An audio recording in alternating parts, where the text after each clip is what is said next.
Bueno, en el día de hoy vamos a analizar la carta astral de un personaje que amo, que es Gabriel García Márquez, y evidentemente la curiosidad fue mucha por ir a descubrir un personaje del que he leído gran parte de su obra, mucha parte de su novela, los cuentos, su obra de teatro y algunos artículos periodísticos, pero fue tan prolífero que es muy difícil decir me leí toda la obra completa de García Márquez. Gabo dejó una obra extensa y su carta astral parece un cuento escrito por él mismo que ahora mismo les voy a relatar porque hasta los planetas difíciles se comportaron de una manera utópica.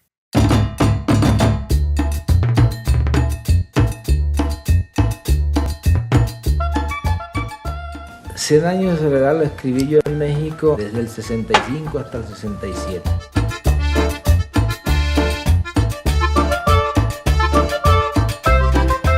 Fue una época estupenda, es decir, era una época que no era fácil, porque no teníamos dinero.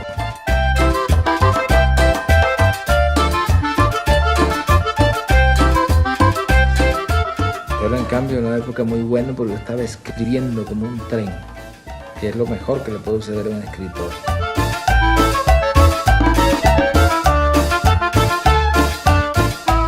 Entonces, cuando yo vi que 100 años de soledad venía y que no la paraba nadie, le dije a Mercedes, tú te haces cargo de este asunto.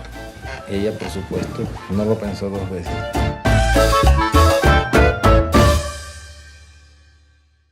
Bueno, para muchos que somos amantes de la astrología, este dato que les voy a contar de Gabriel García Márquez les va a encantar. Él no era ajeno a su carta astral. De hecho, él sabía muy bien todos los agentes que iban a afectar su vida desde hacía mucho tiempo, gracias a su representante Carmen Balcells. Él era un genio, sin duda. Y entonces con un genio tú puedes montar un partido político, una religión o una revolución. Y yo te contesté, yo opté por la revolución. Porque gracias a García Márquez hice una revolución editorial. Resulta que esta señora, que en sí misma es todo un personaje, porque reunió en un momento muy histórico a grandes escritores y eran todos amigos. Estaba Vargas Llosa, estaba Cortázar, estaba Rulfo, en fin, era un grupo de intelectuales dentro de los que se codeaba García Márquez, que era uno de los más mayores del grupo, por cierto. Entonces esta señora, que era muy aficionada a la astrología, mirando la carta astral de García Márquez, se dio cuenta que habían cosas que no le cuadraban. Así que encargó su carta astral a una astróloga muy famosa llamada Lisa Morpurgo y le dijo por favor que le hiciera la rectificación horaria a la carta astral de Gabriel García Márquez. Hasta ese día Gabo pensaba que él había nacido en 1928.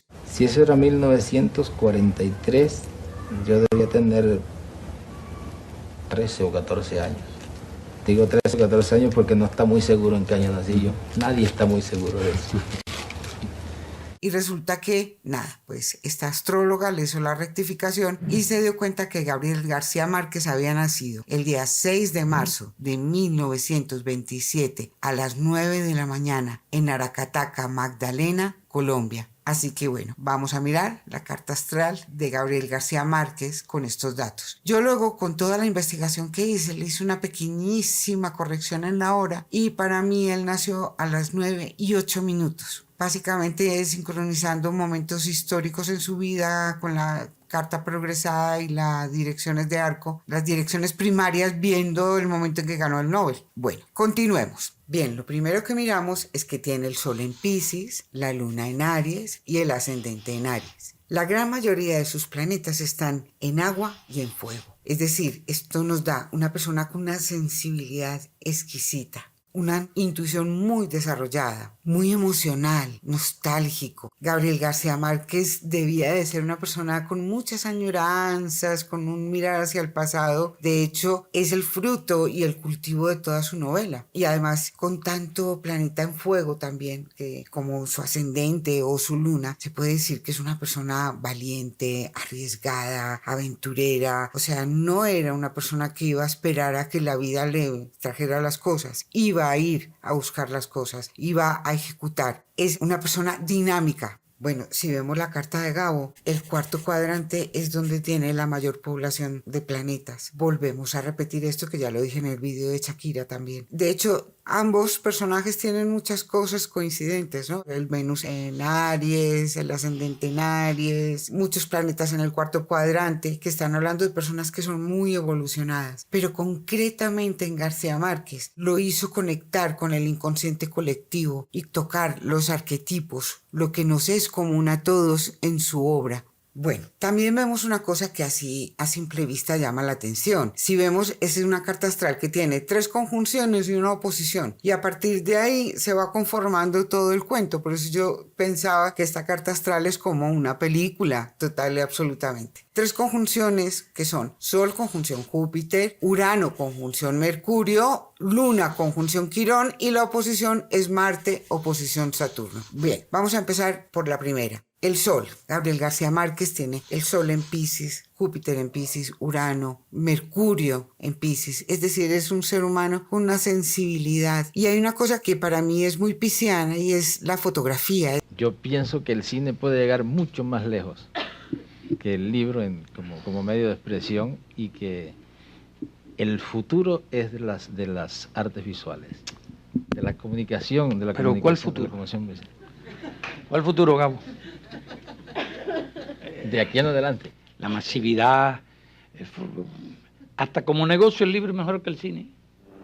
Es decir, él tenía una parte muy visual en su novela, por eso se pudo llevar al cine, por eso él mismo incluso llegó a escribir guiones, porque tenía una facilidad de crear imágenes a través de su literatura. Entonces yo empecé a llevarle temas que tenía guardados en notas, en papeles, en mis archivos, y me los iban rechazando uno detrás de otro sin remedio. No servían, esto no sirve, esto no pega, hasta que tuve un productor muy amigo que me dijo, mira, yo quiero hablarte con franqueza lo que no te han dicho los demás. Lo que pasa es que tú no le llegas a la gente.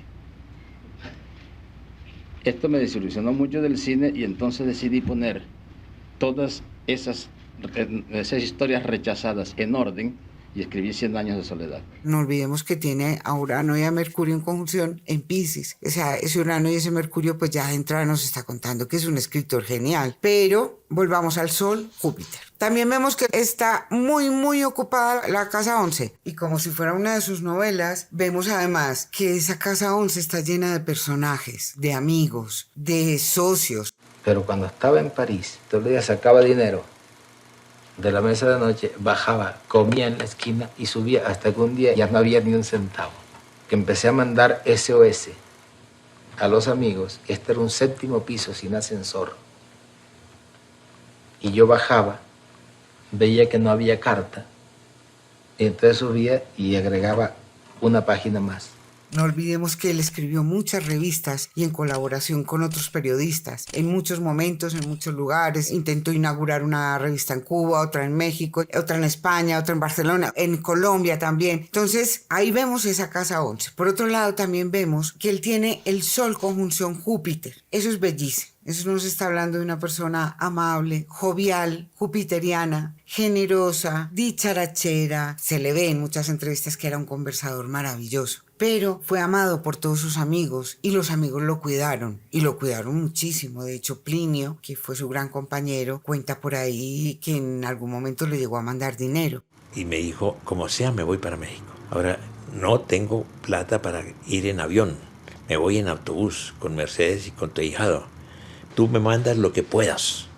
Y todo lo que le pude mandar fueron $150. Llegó con $20 a México.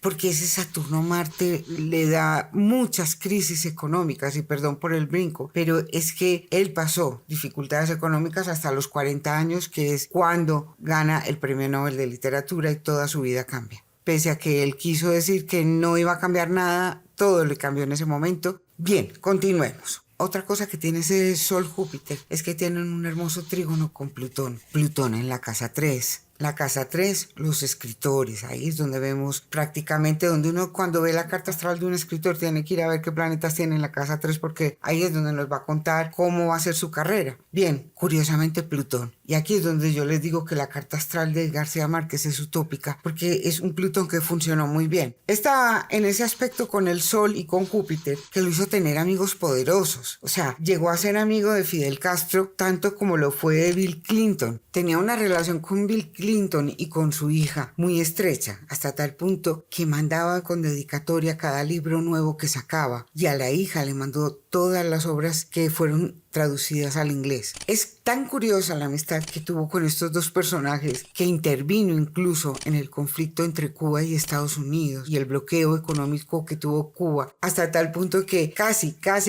logra levantar ese bloqueo por su intervención. Entonces ahí es donde vemos esa acción de ese Plutón en trígono al Sol y a Júpiter. Pero hay otra cosa, ¿saben qué tenía ese Plutón? Y por eso es tan utópico. Ese Plutón está a 13 grados de Cáncer. ¿Qué estrella está ahí? Es una estrella importantísima y esta no la olvidemos nunca. A 13 grados de Cáncer, desde el sistema topocéntrico, está Sirius. Es la estrella Sirius. Entonces, esta conjunción le hizo que Plutón funcionara de una manera benéfica, entre comillas. Y les voy a explicar por qué. Porque ese Plutón es regente de su casa 7. ¿Qué rige la casa 7? ¿Qué determina la casa 7? Bueno, las sociedades. Es muy curioso que él armaba una revista, sacaba 5 ediciones y acababa. O sea, yo creo que los socios no le funcionaron muy bien a García Márquez, relativamente. Porque su principal socia sí fue su esposa, Mercedes Barcha, que es ese Plutón regente de la casa 7, o sea, es la esposa. Entonces me llamó mucho la atención esto, ¿no? Que la esposa se viera reflejada por una simbología tal como Plutón. Mercedes fue su amor desde siempre, se podría decir. Él la conoció cuando ella tenía 9 años y se enamoró de ella y evidentemente pues muchos años después se casaron. Ella fue su cómplice en todas sus dificultades económicas, en todas esas andaduras como escritor, pero lo apoyó, lo respaldó, y yo diría que sin el apoyo de ella muchas cosas García Márquez no las hubiera podido hacer, entre ellas 100 años de soledad, que la escribieron en un momento de mucha precariedad económica. 100 años de soledad se escribió en 18 meses en México, debiendo meses de arriendo, y hay toda una anécdota muy graciosa que prefiero que la cuente García Márquez. Recuerdo que en mitad de camino el dueño de la casa llamó a Mercedes y le dijo: señora, usted debe 3 meses de casa. Y Mercedes tapó el teléfono y me dijo: ¿cuánto tiempo te falta para terminar el libro? Y yo le dije: como 6 meses.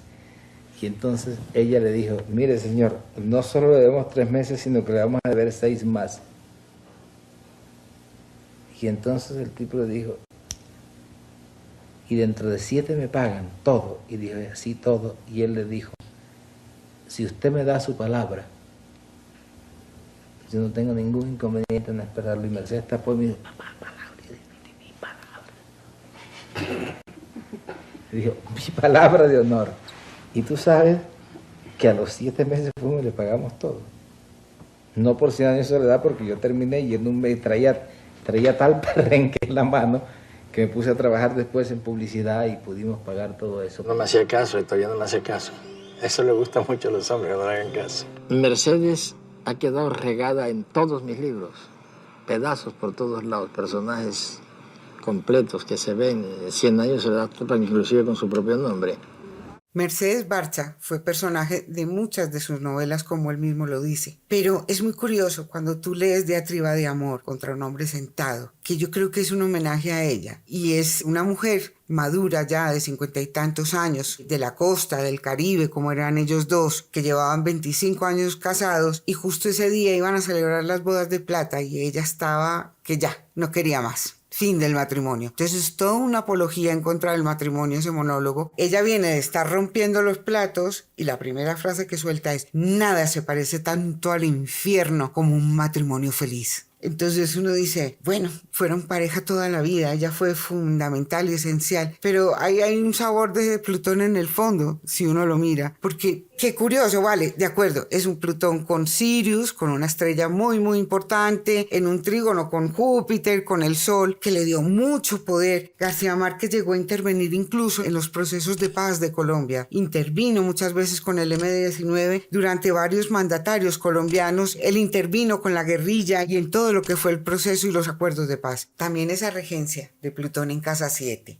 la Casa 7 son los enemigos declarados. Y García Márquez tuvo que salir huyendo de Colombia, a pedir asilo en la Embajada de México. Él tenía sus propias opiniones, digamos que podemos hablar de un ser humano libre pensador, tan libre pensador que todo el mundo le encajó su pensamiento a él, es decir, lo catalogaron de izquierdas, de comunista. Y de pronto yo estaba en el apartamento con Macetti cuando llegó la noticia de que la agencia había nombrado un nuevo director y que los del grupo comunista habían tomado la agencia por completo.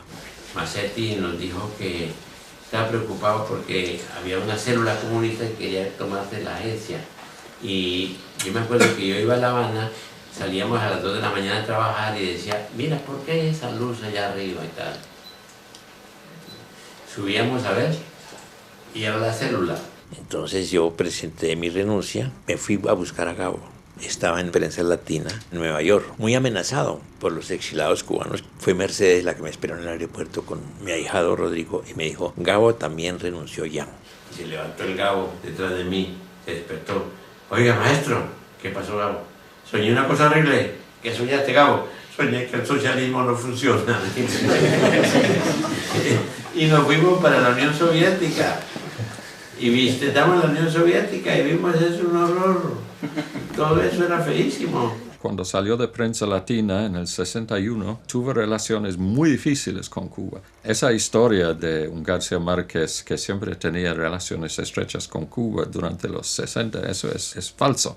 Él tenía unos ideales socialistas bastante utópicos en los que basó sus criterios políticos, pero yo diría que García Márquez era realmente una persona que tenía una voluntad de paz, de amiguismo, de risa, de jocosidad, de imaginario, de generosidad, en el que no cabía todas esas acusaciones que se le hicieron en su momento cuando él se fue a vivir a México. Por la actividad de García Márquez en la revista Alternativa, y por su relación, por supuesto, con personas del grupo M19, en el esfuerzo que siempre hizo García Márquez por mediar para tratar de buscar la paz de Colombia, despertó muchos recelos en sectores militares de Colombia y estuvo a punto no solamente del allanamiento de su casa, sino de ser capturado.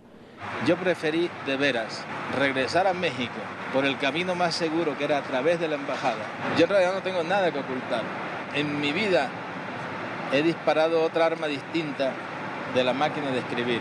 De manera que cuando él supo que estaban preparando ese golpe, tomó la decisión de irse al exilio y fue verdaderamente un exilio en ese caso.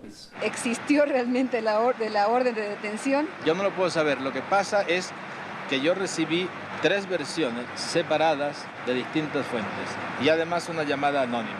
Y francamente, yo prefería salvar el pellejo que darle a mi esposa y a mis hijos y a mi familia la oportunidad de que recibieran el más sentido pésame y las coronas mortuorias de los presidentes de la República. Pero en general se podría decir que con este Sol Júpiter, Gabriel García Márquez venía a tener una vida esplendorosa, maravillosa, poética, soñadora, llena de amigos y amigos que lo amaron. Fueron muchos más y somos muchos más los que lo amamos, sus lectores, que aquellos que fueron sus detractores y fueron en contra de él. Mira, en realidad yo no vivo en Colombia por motivos puramente circunstanciales. Y los que me critican el que no viva en Colombia parten de una base que es falsa, que es la idea de que fuera de Colombia se vive muy bien y que en Colombia se vive muy mal.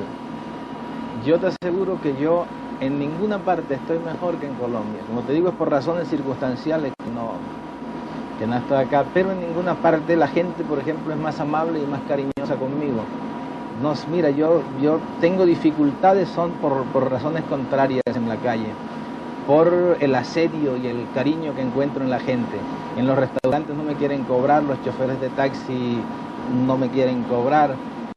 En todas partes encuentro el deseo de complacerme, de tenerme contento. Inclusive hace poco iba a hacer una llamada de larga distancia y le dije le pedí la llamada a la telefonista. Y ella me dijo, estamos en huelga, pero para usted no. Entonces esta idea de que yo le he vuelto la espalda al país es una absoluta tontería. Además, una cosa es clara, y es que en cualquier parte del mundo en que yo esté escribiendo una novela, estoy escribiendo una novela colombiana. Es decir, la novela no es más colombiana porque la escribo aquí o porque la escribo en el Japón, siempre. Si la escribo yo, será una novela colombiana. De manera que son pendejadas. ¡Ey! ¿Me estás poniendo atención? Pues llegó el momento que estabas esperando. Suscríbete, dale like y si tienes alguna opinión o pregunta, déjala en los comentarios.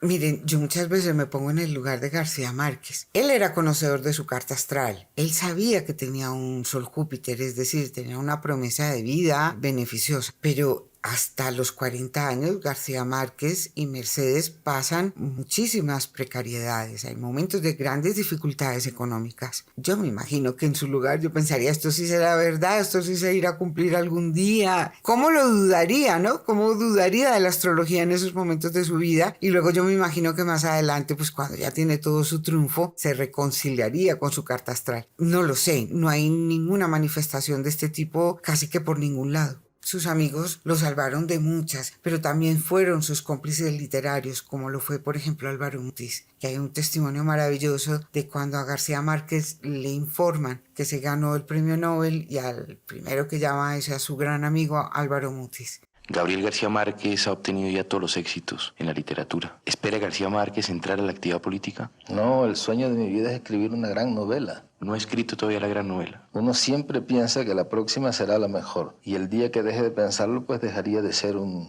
buen escritor. Yéndote en este avión, uno no tiene la sensación de que le tengas tanto miedo a los aviones. No, es que es la primera vez que vuelo de premio Nobel. Ya eso da una cierta seguridad.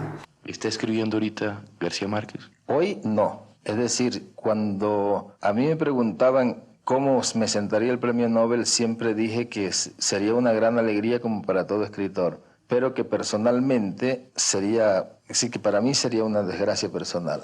¿Es el momento más importante de su vida? No, el momento más importante de mi vida fue cuando nací. Pero de todas maneras estoy muy contento. Y lo ha sido en el sentido de que me ha desorganizado la vida, me ha interrumpido la novela que estaba escribiendo, me ha trastornado la vida privada y el propósito que tengo es que una vez que regrese de Estocolmo, doy por cancelado el episodio agradable y un poco confuso del premio Nobel y trataré de ser un buen escritor. Y lo último que quiero añadirles y contarles de ese Plutón, regente de su casa 7, la casa 7 son los abuelos. Y recordemos que en la vida de Gabriel García Márquez sus abuelos fueron esenciales. Entonces miren cómo un Plutón está ahí muy bien jalado. También está en esa casa 3 que cuentan que él escribió casi desde pequeño y hay testimonios de ello porque Gabo realmente como a los 9 años más o menos muere la abuela y entonces ya viene el Papa, lo busca y lo lleva a vivir con ellos en Sucre, pero inmediatamente pues lo internan en un colegio y ahí empieza a educarse y Gabo realmente vivió muy poco con su familia. Entonces dicen que ya desde el colegio, desde el internado, él empezó a escribir y hizo su primera revista. Bueno, siguiendo por la casa 11, vamos a seguir evidentemente con la otra gran conjunción, que es Urano y Mercurio en Piscis. Bien, esto es lo que le da la genialidad del ser un escritor maravilloso. Es decir, Mercurio es la octava menor de Urano. Entonces son dos planetas que juntos se potencian el uno al otro muy bien y funcionan muy bien juntos. ¿Qué da esto, por ejemplo? Da agilidad mental y verbal, un gran manejo de la palabra, da utopía, ser visionario, le da una gran sensibilidad y sobre todo hay una cosa, él era amiguero, ya lo habíamos dicho, esto está todo en el escenario de la casa 11. Entonces, él establecía una relación con los amigos mucho más que de un debate político o de cosas así. Yo creo que él tenía una curiosidad enorme por conocer al ser humano, por conocer a sus amigos. Y este rasgo Mercurio-Urano lo hace ser una persona tremendamente abierta, que podía captar incluso la realidad de una manera muy particular. Tratar de resumir una persona tan grande en pocas palabras como Gabo es una tarea muy difícil. Pero intentar recordar a alguien como él es realmente muy fácil. Todos conocemos, o millones de personas conocemos la magia en sus libros y en sus historias, pero pocos hemos tenido la fortuna de conocer la magia de la que está hecha él mismo, de la que estaba hecho. Y yo puedo considerarme en ese sentido una afortunada cuando A los 21 años, creo que tenía 21 años cuando lo conocí en su casa de Bogotá, porque quería escribir sobre mí. La verdad que no tenía ni idea porque alguien como Gabo quería escribir sobre mí. Nunca me creí tan interesante. En realidad quien quedó cautivada en ese encuentro fui yo. Y sí, quedé cautivada por su sentido del humor, por su calidez, por su humanidad, su forma de hablar, adornada de tantos aires costumbristas que solo a él le pertenecían. Y realmente conversar con Gabo era como entrar en otra dimensión ajena al resto de los mortales. Era ver a un hombre entrado en años, explorar el mundo de los otros como si fuese un niño, con una curiosidad inagotable, con una sed de saber y de inventar también. Porque me acuerdo cuando me decía Shakira, si no me lo cuentas, me lo invento. También le da una gran intuición este Mercurio-Urano y le hace ser muy revolucionario como escritor. Curiosamente, ese Mercurio-Urano están en oposición a Lilith.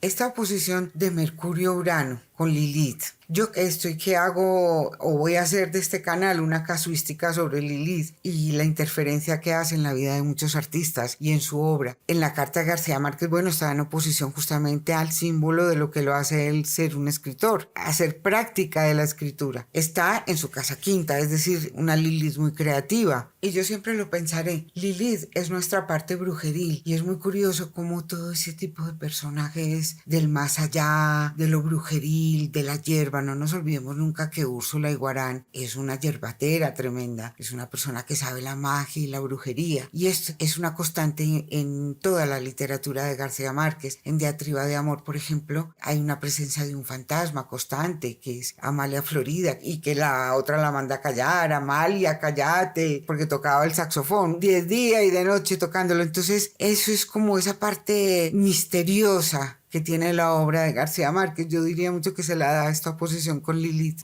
¿Cómo era tu abuela? Háblame de tu abuela, porque para ti ha sido muy importante en tu obra, ¿no? Y en tu vida. Bueno, pues ahora te digo al revés. Mi abuela era como es mi madre ahora. Era una persona sumamente supersticiosa. Yo siempre daba la impresión de que tenía algún hilo secreto con ciertos poderes sobrenaturales, porque en mi infancia siempre era un asombro ver cómo ella creía adivinar las cosas y hacía pronósticos y profecías que luego se cumplían. Terriblemente nerviosa. Murió muy vieja y, por supuesto, delirando. Pero tiene una cosa que recuerdo muy bien, es que hablaba un castellano extraordinario.